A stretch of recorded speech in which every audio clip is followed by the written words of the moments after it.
Thanks everyone online for being with us, and we're going to get started here. And so I want to thank Jade Doyle, who is not here because she had some people that had to come into the clinic this morning, but Jade and PhD Ormond Beach for having me down here. I love the opportunity to talk to anybody who's willing to listen, and especially to get this content online. And we'll also put this on our website, so it'll be available later. If you know anybody that would benefit from hearing this, just point them to our website and we'll get this up on the website, which you have information, but it's at myphdweightloss.com or phdwl.com.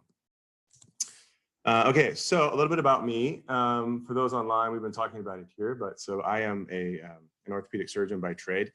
My subspecialty is in foot and ankle, which puts me in a position to see sort of the unfortunate end result of sugar intolerance or carbohydrate intolerance in the form of diabetes, diabetic foot ulcers, and unfortunately also amputations. And so that's the side of my practice that is very unfortunate and sad, but is something that drove me to look more into nutrition.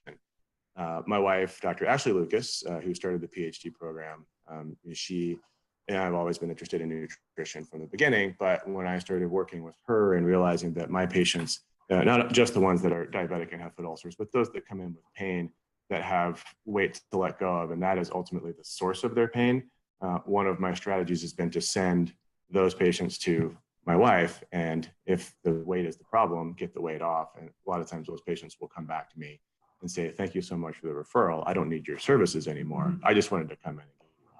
And so that's really rewarding for people that ended up not needing surgery.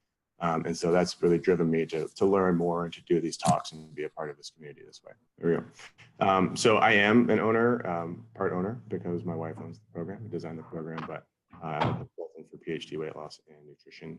So as a disclaimer, I am not anyone's doctor here that I'm aware of, and doing this talk does not make me your doctor. We're not forming a patient relationship. No recommendations are being made individually for anyone in the room or online. You must work with your own physician prior to changing any of your medications or drastic changes. And I cannot be responsible for that. So we'll start with a couple of quotes. So this first one, we are beyond question the greatest sugar consumers in the world, and many of our diseases may be attributed to free use of sweet food. So how long ago do you think that was said? Anyone in the room? 1980, last year. Wow. It was actually made in 1857 in an editorial. All right. Wow. Follow that up by, I'm not prepared to look back at my time here in this parliament doing this job to say to my children's generation, I'm sorry, we knew there was a problem with sugary drinks. We knew it caused disease, but we ducked difficult decisions and we did nothing. That was just a couple years ago. So in that 150 plus years, not a lot has changed. But what has changed is that the amount of consumption of sugar. So if you think back in 1857, we were somewhere around that, 20, 30 pounds per person per year versus now 180 pounds per person per year. That's a half a pound of sugar a day. That's incredible. So very, very rapidly. So to understand what sugar does to you, you kind of have to understand what it is. What are we actually talking about? We all hear the term sugar, but what does that mean? And so sugar, if you look on the right side there, sucrose is table sugar. That's what the white stuff that you put on your cereal, maybe. Hopefully not. It is made of glucose and fructose, and glucose is when we say blood sugar, glucose is blood sugar, fructose is fruit sugar, or at least it used to be. And those two together, 50% equally make up table sugar, sucrose. Sugar as a macronutrient falls into the carbohydrate category. And so sugar is considered the same, according to some people, as grains, starches, starchy vegetables, and they all have approximately 4 calories per gram, which you'll see is important in the recommendations that have been made historically. Protein has about the same, dietary fat has more than double, which is one of the reasons we'll talk about why dietary fat was demonized and villainized in the 60s and 70s, and still is today. So glucose, according to the World Health Organization, is actually a medication, not a food. It is a list of essential medications in that it is absorbed directly into the bloodstream and can be curative if you have an episode of low blood sugar. If you give somebody blood sugar, you'll save their life. However, what we've seen is that if you add it to food products over time, it'll result in disease. And I'll show you that very clearly. The way that your body deals with blood sugar is that it causes a release in insulin, which is a hormone that your pancreas makes. And so insulin is secreted to deal with the blood sugar that goes in directly into your bloodstream. That insulin forces the blood out of the bloodstream because you can only carry so much, and it's really not very much. You can only carry so much in, so the insulin comes up, it tells your cells to bring this glucose into the cells, and then it can do with it what it will. If it can burn it, it burns it. If it can't, it stores it as what's called glycogen, which is the storage form of glucose, or it converts it to fat if you have too much. And the amount of glycogen that you have available to store is actually not very much either. So a lot of it gets converted to fat. Fructose, on the other hand, has a very different pathway. And this is not very well understood by, I think, most people, in that people assume that when I consume sugar, it's all glucose and it goes into my bloodstream. But fructose is half of table sugar. So fructose goes directly to the liver. It does not go into the bloodstream. It does not cause an insulin elevation. What it does is just attacks the liver, essentially. And the liver has to either burn it, which it doesn't do very well, convert it to glycogen, again, that storage form, or convert it to fat. And again, you don't have a lot of glycogen in your liver, so it converts most of it to fat. Ironically, when it converts it to fat, it converts it to a fully saturated fat. So if your doctor or anyone has told you that having saturated fat in the blood is part of heart disease, and you say, well, gosh, that's scary, I probably shouldn't eat saturated fat. Well, the reality is consuming saturated fat doesn't put it in the blood. Consuming fructose puts saturated fat in the blood.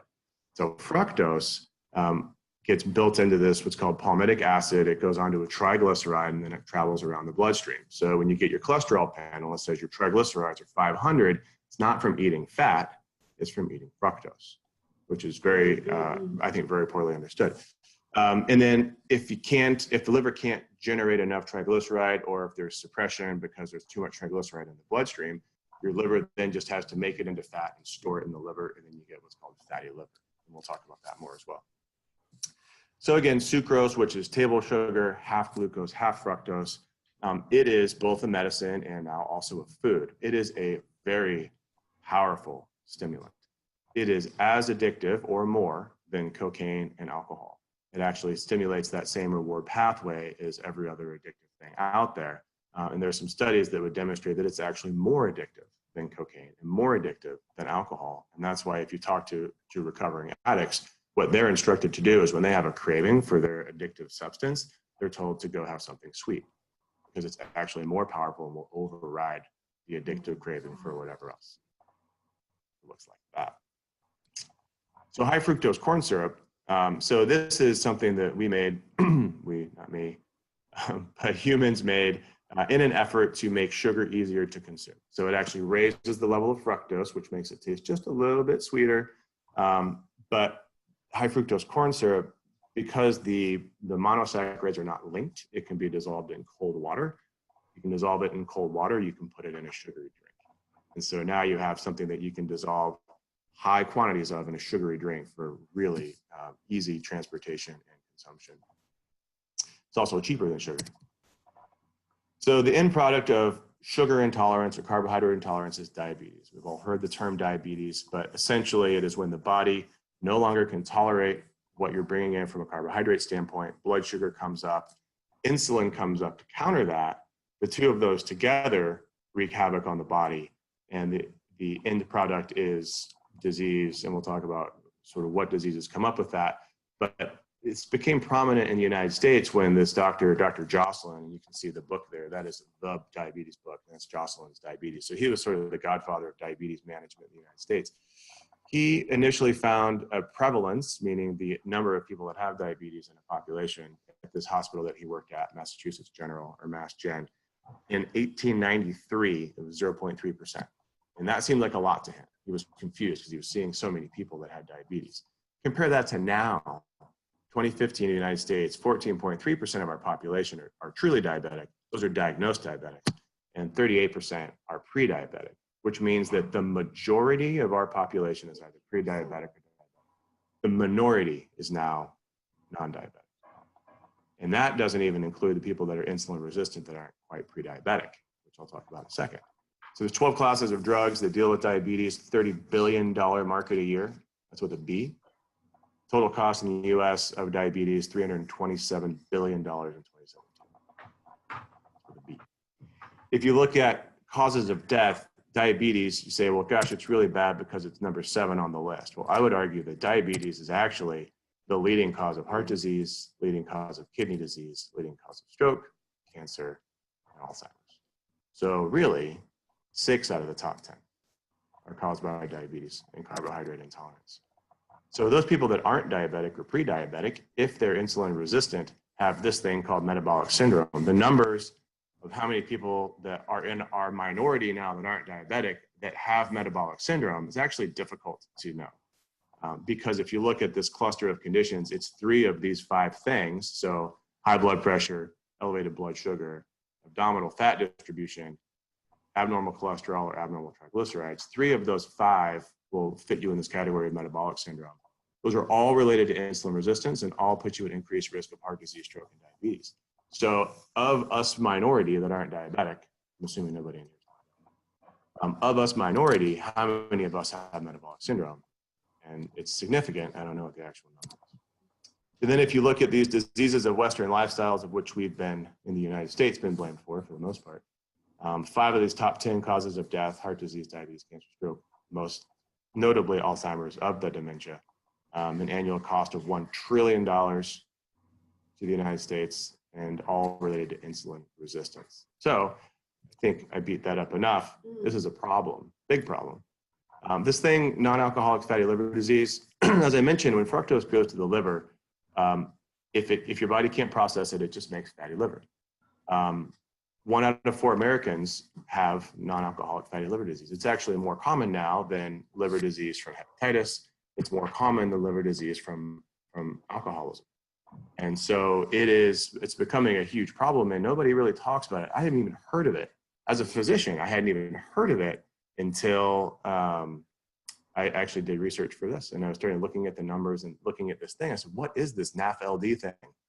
And I'd never even heard of it, and yet 25% of the American adult population has it, and it leads to cirrhosis and liver failure. So if you look at the studies talking about how do we get fatty liver, most people would say, and I know people that have it now, their doctor has said, well, you have to decrease the amount of fat you eat, you have to exercise more, right?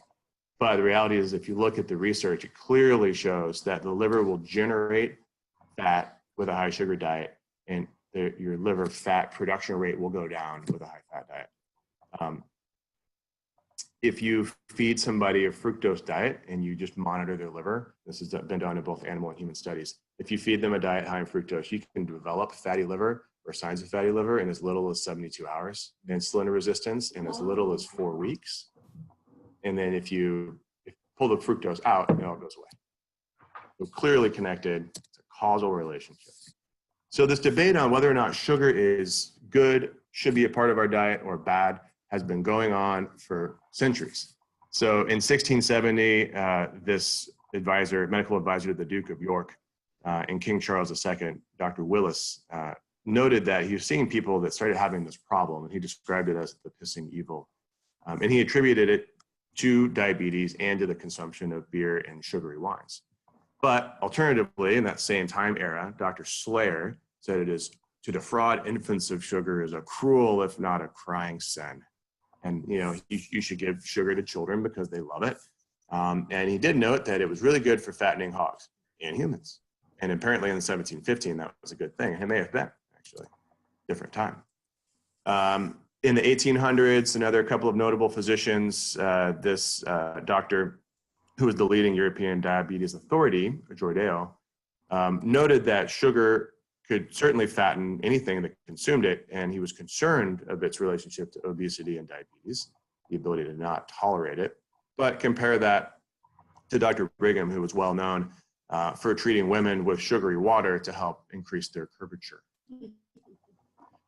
So in the 1900s, Dr. Jocelyn, again, this is Jocelyn, who was the godfather of diabetes management, he got on the bandwagon of considering sugar as just like any other carbohydrate, and then all carbohydrates are the same, whether it be potato, corn, wheat, sugar, it doesn't matter because a calorie is a calorie. They all have 4 calories per gram.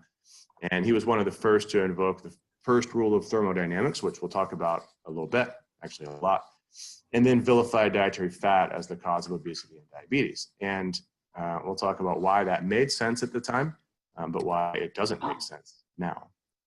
So this is a slide from actually one of our federal government agencies.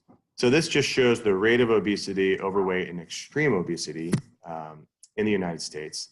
And you see this curvature change in the late 1970s. And you think, if you were to talk to most providers, they would suggest that obesity is a result of eating too much and not moving enough, right? Well, if that's true, then what happened in 1978? Did we all decide to stop moving? And yeah, I mean, it's so clear, right? Like, what happened in 1978 where we all said, I'm just gonna get fat and I'm gonna get lazy, and that's just how it's gonna be. I don't believe that that's possible. We as a population did not decide to do that. So what happened in 1978? The food guide pyramid came out. Yeah. So fats are vilified, right? Use fat sparingly. They're way up there at the top. Don't eat that fat, it'll kill you. And then if you look at the base, you eat as much bread, cereal, rice, and pasta as you can possibly tolerate. And that resulted in this 2016 self-reported rates of obesity. And these are self-reported. So these aren't medical statistics. These are self-reported rates, over 35% in the Southeast. A few states hanging in there. Go Colorado.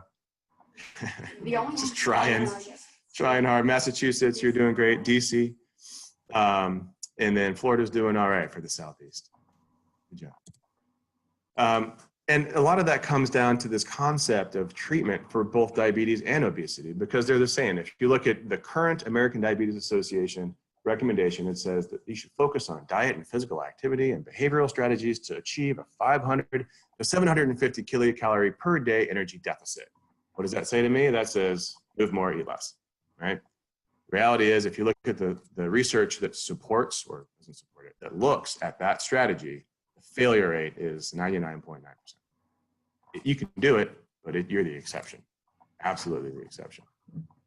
But it's all based on this energy balance hypothesis. And this goes back to Dr. Jocelyn in the early 1900s, a calorie is a calorie. And physicians love to discuss this because they love to say, and I can say this as a physician, they love to say that you cannot violate the first law of thermodynamics. It is physics, gosh darn it. But the theory goes something like this, that obesity results from eating too much and exercising too little. Obese individuals seem to be hungrier and less active. Okay? And then you throw out these words like gluttony and sloth, and that seems to get a little personal. But if you look at the first law of thermodynamics, it is a physics definition. It is the law of the conservation of energy, and it is defined as the total energy of a closed system is constant, and the energy cannot be created nor destroyed. And I am not going to argue that that's not true. It is true.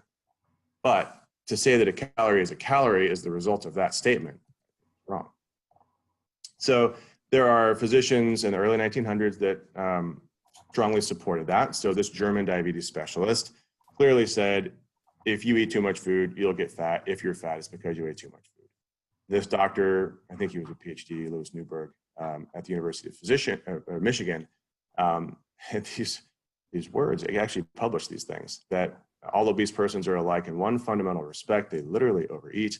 They have a perverted appetite and lessened outflow of energy. It just seems hateful. And it really, it points to the individual as being at fault. You have a perverted appetite. You don't move enough. And it puts the blame on the individual rather than on the approach. But not everybody believed that. There were a number of German authorities. In fact, the European side followed the hormonal approach much more strongly. And this doctor, or Gustav von Bergmann, was a German authority. He was a doctor. And to this day, there is still the Gustav von Bergmann medal for people that have great ideas and do great research. But he believed that there was a hormonal defect leading to fat cells accumulating energy. He didn't believe that it was just calories in leading to that problem. And then Julius Bauer in 1917 published on the genetic responsibility, and noticing that people that are twins tend to develop fat accumulation in the same place. So how does your body know where to put fat? If you take people with the exact same genetic code, they'll put fat in the same place. So what are your genes doing to help promote obesity or not? So if you go back to this energy balance hypothesis, it looks like this. So this is change in internal energy equals amount of heat supplied minus work done. So traditionally, that means changes in the body equals calories consumed minus calories expended. So if you look at that and you say, well, that kind of makes sense, it's intuitive, but that assumes that these are independent variables, meaning that the amount of calories that you consume has nothing to do with the amount of calories that you expend. And they're not just talking about exercise, that's actually talking about also your basal metabolic rate, you know, how many calories it takes to just be you, just wake up and be yourself. The amount of calories that are expended through whatever excrement that you have throughout the day. You know, there's energy that comes in, energy that goes out. It's not all conscious. In fact, I would argue that none of it's conscious. So the theory, the energy balance theory would say that the positive energy balance equals obesity. But let's look at a couple of examples where that doesn't make sense. How about child growth? So I have a 6-year-old and a 5-year-old and a 3-month-old. And my kids are growing. They're growing quickly. My 6-year-old, most notably, is growing the fastest. He's also the hungriest. Is he growing the fastest because he's the hungriest? Probably not. If I starve him, will he stop growing? At an extreme, maybe. But if I don't provide him with the food he needs, he will probably just get weak, but he will continue to grow because his growth is hormonally driven. The changes in his body is hormonally driven. If you look at exercise as a tool, and I have a great study that says that exercise is the best weight loss tool, which I strongly disagree with. If you look at exercise as a tool and you look at that equation, you could say, well, if I increase my calories out, then my body weight will change. But that assumes that your calories in stays the same. I think everyone in the room can attest to, if you go for a hard workout, especially something that's not normal for you, what happens? Well, then you get famished, you're hungry, you're starving, right? You feel like you're starving.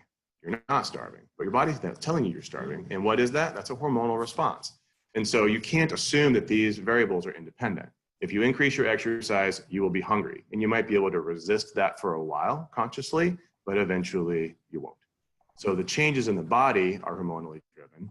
Your exercise routine is somewhat actually probably hormonally driven, although you consciously think, I'm gonna go work out this morning. How hard you work out depends on how you feel, right? And then how much you consume, again, hormonally driven. And clearly the leptin, the ghrelin, those hormones that we've kind of heard about, those tell us when you're hungry, they tell us when you're full. And unless you have a true abnormality of that axis, then your hunger is hormonally driven. So to say move more, eat less, I don't know.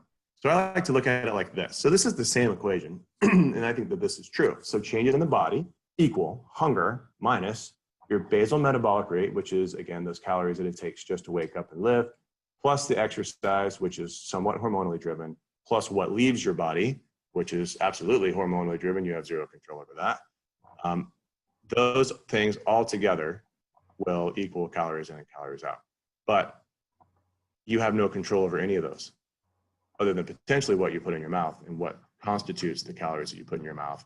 Those can affect the hormones, which can affect this equation. So it's a hormonal problem, not a calorie problem. And this isn't new. So this was accepted. This was way back in the early 1900s. And Bauer and Bergman, people I mentioned earlier, they clearly said that obesity is a result of a hormonal dysregulation. Again, early 1900s, this was accepted. Fat cells are accumulating excess calories, keeping them from being used. Hunger and lethargy are the result of obesity, not the cause of obesity, right? I mean, if you are significantly overweight, your body doesn't like it, you're not going to want to move. If your cells are constantly getting fed calories because your hormones are off and they're constantly in fed mode, they're not going to want to let go of energy. You're not going to actually have energy, even though you have tens of thousands of calories in your body to use, you can't access them. So your muscle cells are actually starving for energy. You feel starved because you are, but you have tens of thousands of calories of energy that you can't access. And then they describe visceral fat as a malignant tumor, and that's part of the PhD basis as well, is that it's a malignant tumor with its own agenda. Visceral fat secretes hormones. Visceral fat will tell you that it wants to get bigger. It will create inflammation. It converts testosterone to estrogen. It will change your hormonal axis. It has its own agenda. This is in the early 1900s. So now this is coming back around like it's a new thing, but it's not. And in the United States, this was actually beginning to be accepted. So, getting towards the middle of the 1900s, these physicians accepted this and said, we should do some research on this because these Germans really have this thing figured out. But if you look at the time frame there, World War II happened. So what happened to all that German data? Gone. So World War II happened, all the German data gone, German doctors not practicing anymore. And that coincided with the diet heart hypothesis, which is the idea that dietary fat is the evil. It causes an increase in cholesterol. Cholesterol causes heart disease. And so it fit perfectly with the energy balance hypothesis because fat has double the number of calories per gram than carbohydrates. So carbohydrates became the basis for everything that we should eat. So it just worked out perfectly. Fortunately, it didn't work out perfectly for anyone else. And to their credit, they didn't know exactly what insulin was. They knew that there was a hormonal thing happening, but it wasn't until 1960 where this gentleman, Rosalind Yalow, who won the Nobel Prize for this work in 1977, it wasn't until 1960 that they could identify the hormones. So these doctors back in the 20s and 30s and 40s, they were just guessing. Like, there's something happening, I don't know what it is. But now we actually know what insulin is. We know what it does. We know that when your insulin levels are high as a result of eating carbohydrates, it pushes blood glucose into the cells. It does that in such a powerful way that you have to take the insulin away to get energy out of the cells. Most hormones pull energy out of the cells, but insulin is the gatekeeper to energy for the fat cells in particular. And if you have high levels of insulin, they are always in this quote unquote fed state, and they are taking energy in, and they will not release it no matter what you do, no matter how much you exercise, no matter how little you eat. You cannot release energy out of those fat cells with high levels of insulin. So if you go back to people that are diabetic, you realize, oh my gosh, they have chronically high levels of insulin. No wonder they can't. And these are the guys that studied this, and they realized that people with diabetes, high levels of insulin, they describe this thing called insulin resistance, because really you shouldn't have chronically high levels of any hormone. Hormones are designed to be pulsed. That's how they work. But if you have chronically high levels of any hormone, your cells will develop a callus to it, and then your body has to secrete more of it.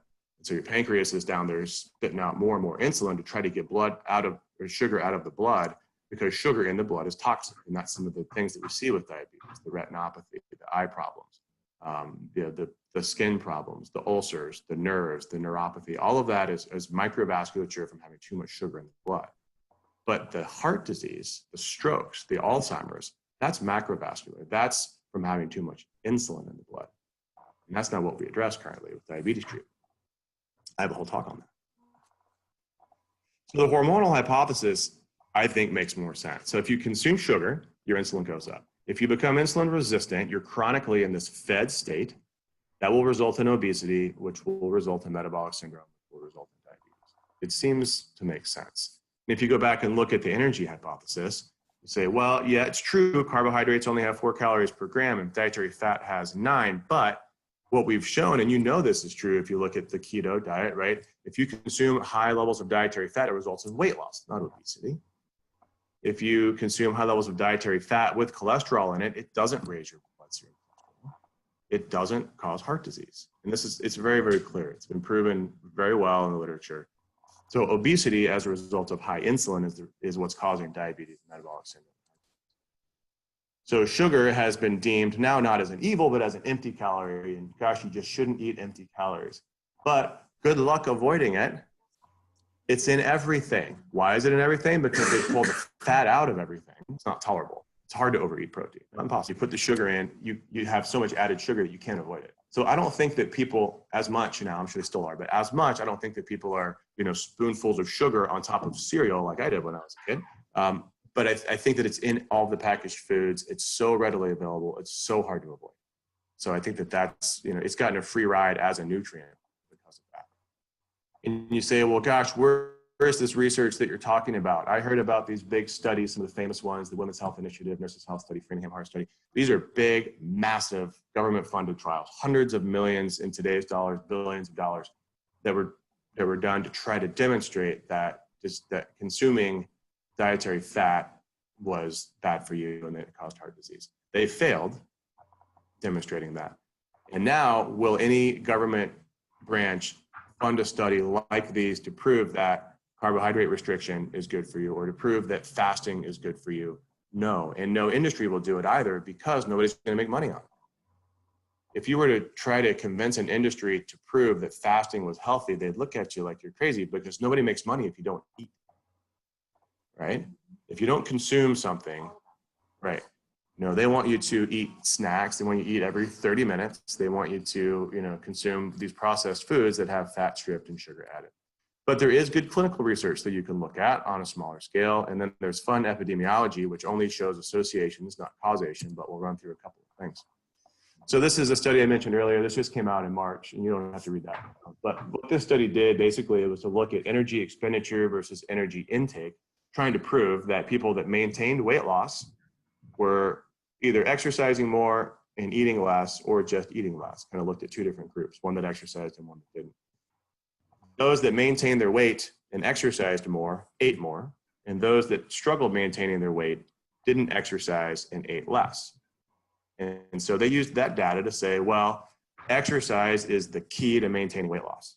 And you could say, okay, you could get that out of that data. You could also say that these people are eating more and maintaining their weight loss. These people are restricted in gaining their weight back. Why is that? Is it because they're exercising, or are they exercising because they feel great? And if you look at the calories consumed, they're actually consuming more calories than they're expending on their exercise. So it actually blows apart the energy balance hypothesis, because they're consuming, I think it was on average 200 or 300 calories extra a day, which would result in pretty rapid weight gain if you were to just do the straight math. And these people were maintaining their weight because of the hormonal changes associated with their lifestyle, rather than calorie restriction, starving themselves and doing nothing. And so I would say, yes, exercise is a great fitness tool, but what that is saying to me is that the hormone changes in these people are different, and that there's something keeping them lean, and they're allowing them to eat more and feel better. That's why they're exercising. That wasn't what they published. So we'll do a couple of epidemiology things to finish this up. So TOKELAU is this island off of New Zealand. It is now known as the most diabetic country in the world. 38% of the population is diabetic, 70% are obese. That is a big, big problem. It hasn't always been that way. So in the 1960s, they realized in New Zealand that the Tokelau Island was overcrowded. They were running out of space. This is a very small island. And they said, well, we're going to offer the people of Tokelau the opportunity to move to New Zealand, and we're going to government sponsor this thing. We're going to set up camps for them on the mainland. And so it took this island that was relatively non-Westernized at the time, and then exposed these people to true Westernized civilization like that. And then they said, well, we're going to do this, but we're going to study it, and we're going to see what happens. And so they looked at the islanders versus the immigrants. And unfortunately, at the same time, the islanders became Westernized, but not quite as quickly over that same time period. But the difference is still pretty amazing. So in 1968, pre-transition, they mostly ate coconuts, fish, pork, chicken, starchy melons, and they have this like starchy melon thing on the island. I don't know what it is. And root vegetables. 50% calories from fat. So you could say, well, that's a pretty darn high fat diet. But I would say it's a pretty darn healthy diet. Sugar, almost none of their calories, and flour, 12 pounds per capita, which is really not very much. Their medical records indicated that 3% of the men and 9% of the women were diabetic. And that says to me that these people are probably predisposed to diabetes, because on that diet, if you're developing diabetes, then you're probably very carbohydrate intolerant from the get-go. So 14 years later, they followed these people for all 14 years. On the island, unfortunately, you see this Westernization where sugar now is 54 pounds per capita. It was 7. And flour went from 12 to 70. So yeah, that's Westernization at its best. But the immigrants had an even more rapid shift. They were just exposed to it from the get-go, and all of the coconut consumption disappeared, fish consumption disappeared, and flour, sugar, potatoes went up. Ironically, though, their activity level did go up because they were put in jobs, so they were manual laborers. And so they were actually more active on the mainland, which people thought, of course, that would protect them from the Westernization. And it clearly did not. So in 1982, 14 years later, diabetes was 20% for women and 11% for men. So doubling for women, almost quadrupling for men. The rates of hypertension, heart disease went up dramatically. Gout, 9 times as likely to have episodes of gout on the mainland than on the island as a result of that change in diet, probably. Obesity, they gained about 20 to 30 pounds on average per person. and childhood obesity became a problem, and they'd never actually seen that on the island before. So the PIMA, this is frequently talked about among diet gurus. The PIMA Indians were a very isolated tribe in Arizona, I'm pretty sure. And they were on a trade route, and the trade route, or the people that went down the trade route, they worked with them, but they didn't really get westernized until later. And so initially the PIMA were thought of as these very, very healthy and robust individuals, farmers, and they farmed their own, not our products, they farmed their own products, but they were also hunters. So they were this like very healthy tribe. Because the trade route went through there, eventually they got westernized. And the same thing happened where the researchers said, hey, let's start looking at these people because they seem to be changing very dramatically. And so this similar time frame, 1965, they started examining the PIMA every 2 years. Every single person in the tribe they examined in 2 years. And what they noted was that, yes, there's a significant increase in diabetes, but what was really powerful, they looked at this and they said, over 50% of the PIMA Indians born to diabetic mothers became obese quickly. That's double the rate of mothers that became diabetic later, so probably carbohydrate intolerant, but not yet diabetic. 3 times the rate of non-diabetic mothers. So these children that were becoming obese came from diabetic mothers much more commonly than not. And then in 1988, of that 50%, 45% of those children are now diabetic, and they're in their mid-20s. So they're at childbearing age in their mid-20s and they're diabetic. And it's, again, much less for people that became diabetic later or non-diabetic. So it brings up this question of the childhood obesity thing. Like, why are we seeing childhood obesity? Is it because our kids are eating poorly? Well, yeah, but kids have been eating poorly forever. I mean, it's just, kids are so difficult to control from a dietary standpoint. And their carbohydrate tolerance is so high because they're constantly growing. I look at my kids as elite level athletes with the amount of stuff that's happening in their body every day. So they can tolerate more carbohydrates, but why are they getting obese now when they didn't used to? And I think a lot of it comes from this concept. And so this concept is perinatal metabolic programming. So these babies, when they're in the womb and their mothers have poorly controlled diabetes, they're exposed to extra levels of sugar and extra levels of insulin. So they're kind of in this sugar insulin bath. The baby's pancreas, as it's forming, gets hypersensitive to this. So after birth, it continues to secrete high levels of insulin. So these babies are becoming hyperinsulinemic from the get-go. And the only result of that is to feel like they're starving. So they're hungry, so they're eating, and they have these high levels of insulin, so they're chronically in the fed state. And what happens? You get fat. So your fat cells are bringing in energy, they get bigger, and you get fat and obese. And it's concerning because now we have an entire generation of obese children who are going to be at their, at the point which they're going to have kids in this state. Whereas it used to be a generation ago, people didn't get obese until later, and they didn't get diabetic until later, after they've already had their kids. So now we're actually in a situation where we're going to start seeing, I think, a rapid increase in this problem because the obese population is having obese children, and it becomes this vicious cycle. So in summary, sugar is a rapidly increasing staple of our diet. I think it may actually be leveling out. If you look at the statistics, I hope that that's changing. People are starting to recognize that it probably is not a safe thing to consume. But the fat phobia fueled carbohydrate dominance for the last 70 years. Sugar's unique metabolic role results in hyperinsulinemia, so high levels of insulin, and all those things that go with metabolic syndrome, which then leads to prediabetes and diabetes. Non-alcoholic fatty liver disease is sort of a silent player right now that I think we're going to start hearing a whole lot more about. And it ultimately results in insulin resistance from the fructose.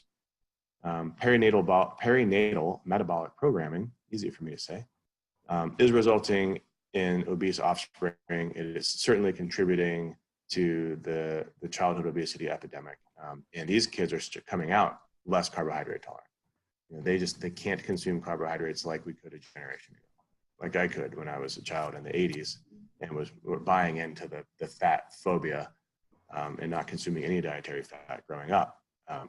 Struggle with my weight, but not to that degree. So how much sugar is safe? It's different for everyone. There are some people that can tolerate a high carbohydrate diet that do well with it. I would say sugar in general is toxic, and nobody does well with a lot of sugar, but that doesn't mean that you can't consume carbohydrates. But a lot of people are not. And I think people that struggle with weight in our society are generally people that are not carbohydrate tolerant. I think we're going to see decreasing tolerance over generations, and that's going to happen rapidly over the next couple of generations. And personal responsibility, meaning understanding whether or not you're tolerant, is the key. And that's why, you know, when I see my patients work with PhD, and me too, understanding what your carbohydrate tolerance level is key to getting the weight off and then maintaining it. Learning what your triggers are, whether they be food triggers, emotional triggers, environmental triggers, and then knowing what to do with those is critical. And that's why I like the approach that we use. And this is not a sales pitch, but it's not hormone based, meaning we're going to supplement hormones. It's not starvation. It's not chronic exercise, not supplementation. Your body knows how to do it. You just got to turn the key. That's it. That's where it all started. Durango, little town in the mountains. 0. It just depends, right? It's in everything. I know. And so it's tough. I mean, the easiest thing to control is added sugar, right? And so for those listening, the question was, how many grams of sugar should we shoot for a day? And it is variable. I think that nobody needs added sugar, right? If you're putting sugar on anything, you should stop. That's a behavior that you've just grown into. You don't need it. There are reasonable sugar substitutes. I don't generally like sugar substitutes, but I think better than consuming sugar, and then with the goal of getting off of those altogether. But if you talk about, you know, something that has sugar built into it, right? So I think that it's going to be quite variable, and we see clients that we work with that are basically intolerant to fruit. I mean, when they start to add those things back in, and once they get to their goal weight and they're in maintenance, they add those things back in, and the lowest sugar fruit available, which is very healthy, is berries, right? And so you start with berries and you see, okay, can I tolerate this? How much can I tolerate? And if the answer is yes, then you can move on and you can start adding in the higher sugar things, like an orange, like an apple, some of the higher sugar vegetables, you know, like a tomato, like a bell pepper. I mean, there's a lot of sugar in a bell pepper, which is surprising, but it's so true. And so you have to be cognizant of those things and get your sugar, if you're going to get it from those sources, you know, rather than sugar added to a bread. You know, I mean, that is something that very few people that have struggled with weight in the past can tolerate much of. But it's hard to put a number on it because it's going to be different for everyone. Very, very little. Yeah, exactly. Yeah. And so our recommendation on our food list is full fat Greek style yogurt, because it has very little native sugar in it. And yogurt is one of those things that can be really tricky, because if you get any kind of flavor, it is just packed with tablespoons and tablespoons of sugar. Yeah, and it's so good. Full fat plain yogurt is so delicious. Yeah, we actually, because Durango is so small, when we started the program out there, all of our clients started buying out all of those products from the few stores that are there, and they had to actually change the way that they sourced their food because they couldn't get enough of it. And we would go to the store and we're like, "Where's our yogurt?" Oh, our clients have it. Man, you guys don't have that problem. But what a good thing. Yeah, it is a good thing. Any other questions? And also, you guys online could ask questions too. You can unmute unmute yourself and ask a question.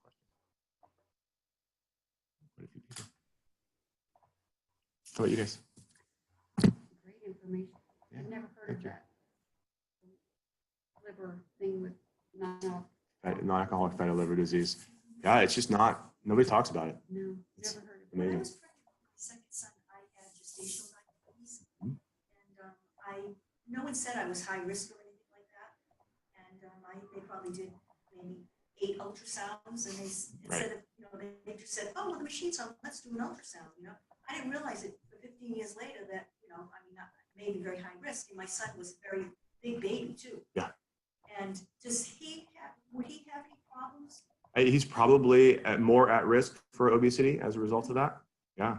You know, and I'm not an OBGYN, and I spent very little time training in that.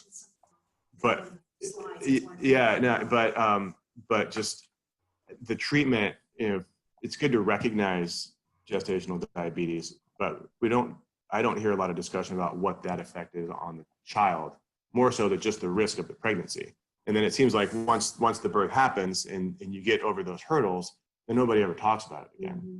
But the reality is that I think that, you know, what those studies would demonstrate is that there is a considerable concern that those children are going to be less carbohydrate tolerant.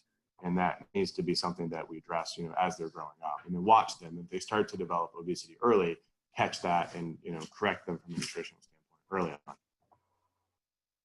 He's 28 now, and he's Probably all right. I think you probably made it. Great information, Dr. All right, Yeah, you're yeah, welcome. right. Well, thank you guys. I'm gonna turn this off. Thank you everybody online. Appreciate you guys showing up.